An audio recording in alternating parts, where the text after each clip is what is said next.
Massive bid by Pakistan to shield Dawood Ibrahim. Second marriage for Dawood Ibrahim in Pakistan. Dawood evidently is flourishing and marrying in Pakistan. Pakistan gets a terrorist damad in Dawood. 67-year-old terrorist gets a second wife. Global terrorist marries Pakistan woman. Ploy to shield the first wife. Mehjabeen, that's the question we're asking. It's a second marriage for Dawood Ibrahim in Pakistan.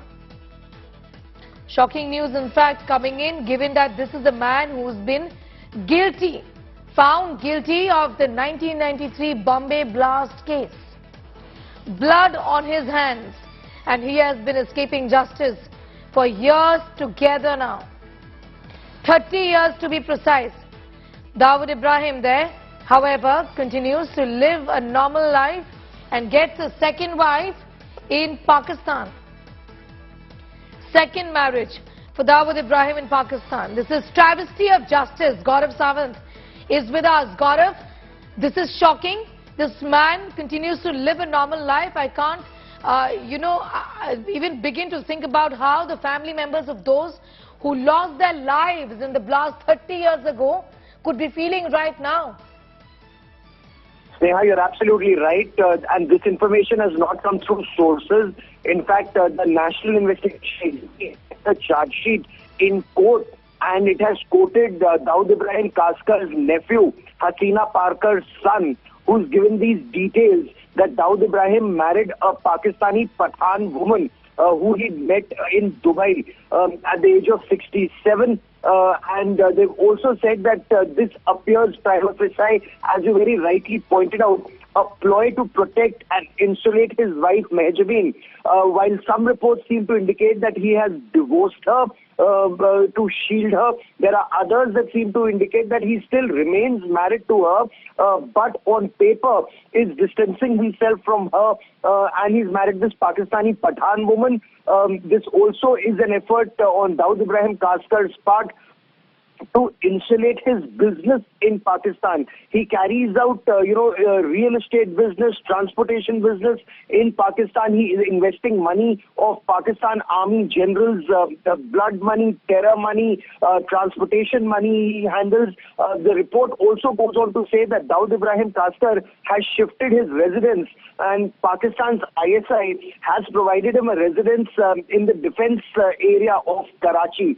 So a lot of details have been given by Dawood Ibrahim Kaskar's nephew, Mehjabeen's Haseena Parkar's son, regarding Mehjabeen and his new wife, who's a Pakistani Pathan woman.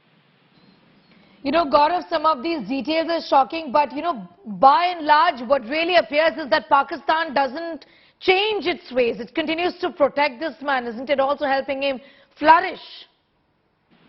Yeah, for 30 years, as you very rightly pointed out, it was in 1993 that Mumbai was rocked by serial blasts, and 257 people were killed in Mumbai serial blasts in 1993, where Pakistan's ISI provided the RDX, which was smuggled into India, and Dawood Ibrahim's smuggling network was used to bring all that RDX in India. The bombs or the improvised explosive devices were assembled at Tiger Memon's house and other locations and planted in, areas where innocent people were massacred. 257 killed, 700 injured. The training was provided to these terrorists by Pakistan's ISI. They would fly from India to Dubai, and from Dubai, they would fly into Pakistan. So their passports had exit stamps from Dubai, but no entry stamps of Pakistan. This is how Pakistan's ISI was complicit. There is a lot of evidence of involvement of Dawood Ibrahim Kaskar, including details of where he stays in Karachi. Sadly, Pakistan government, army, ISI haven't taken any action against him. In fact, he's Pakistani cricketer Javed Miandad's Samdhi. Dawood's daughter married Javed Miandad's son. He's a respected citizen of Pakistani society and has been investing money of Pakistan Army generals. All of these details are very well known, and yet no action is taken against a US designated international terror financer, Sneha. Yes, absolutely. And also to tell our viewers, Gaurav, this is the man who's actually now staying in the defense area of Karachi behind Abdullah Ghazi Baba Darg. We have these specific details with us and just speaks volumes of how the manner in which the entire defense establishment, including the ISI, is protecting him and actually leaving no stone unturned to protect him in this fashion. This is not just any ordinary area that he is living in Pakistan. Gaurav? It's a very upscale area. The richest people in Karachi live where. Dawood Ibrahim Kaskar has a number of houses provided by Pakistan's army. He's invested very extensively in real estate business in Pakistan, in the United Arab Emirates, and also in the United Kingdom. He runs a drug network. He runs a terror network. He's been involved in other incidents in India. He's been running a very elaborate extortion racket. In fact, very recently, based on investigations that the National Investigation Agency has carried out, raids have been carried out in Mumbai and other parts of Maharashtra.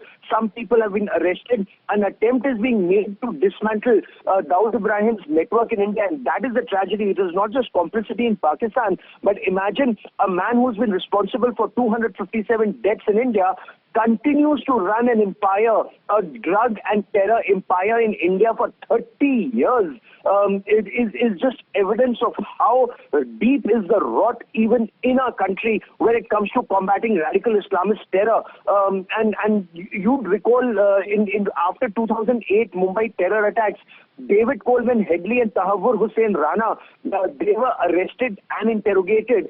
Based on that interrogation also, a certain network, whether it's elements associated with the film industry or others who provided either contacts or association with David Headley, several names were revealed because people like David Coleman Headley and Tahavur Hussain Rana had carried out a very extensive reconnaissance mission in India, including at the National Defense College in the national capital, to target a large number of Indian Armed Forces brigadier rank officers.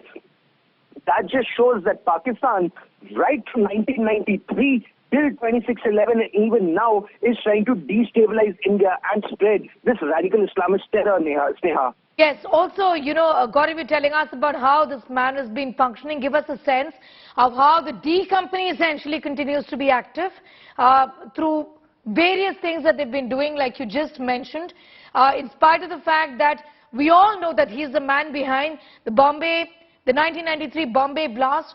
He continues to function almost comfortably, isn't it? That's a shame. That's actually a crying shame. Whether it's the Mumbai police or the National Investigation Agency, they did begin a series of operations. They did crack down on the network. However, the extortion racket continues. And of course, complaints have been made in the past that a section of the Indian film industry, the Hindi film industry, they've eulogized gangsters. They've eulogized, mafia, the Dawn, or tried to justify actions of radical Islamist terrorists in various forms, whether it's a section of the civil society or it's a section of the film industry. They really need to answer why is it, along of course with the Mumbai police, why is it that India hasn't been able to crack down on the network of Dawood Ibrahim Kaskar? Does he actually enjoy political patronage in our country? Even 50 years after 1993 Mumbai blast, it killed 257 innocent Mumbaikars. And there were serial blasts. There were serial blasts in Mumbai at various places in which 257 people were killed and 700 people were injured. 30 years after that, Dawood Ibrahim continues to prosper and flourish, and according to this NIA report, he gets married again to a Pakistani Pathan woman to insulate his wife Mehjabeen from prosecution, from action, is just evidence of how the rot really runs deep, Sneha. Gaurav, thank you for the moment, for getting us all of those details. We'll of course keep coming back to you for more developments in that big shocking story that we're reporting on. Dawood Ibrahim is married for the second time and is comfortably living in the safest and most secure area of Pakistan, is what Gaurav is telling us.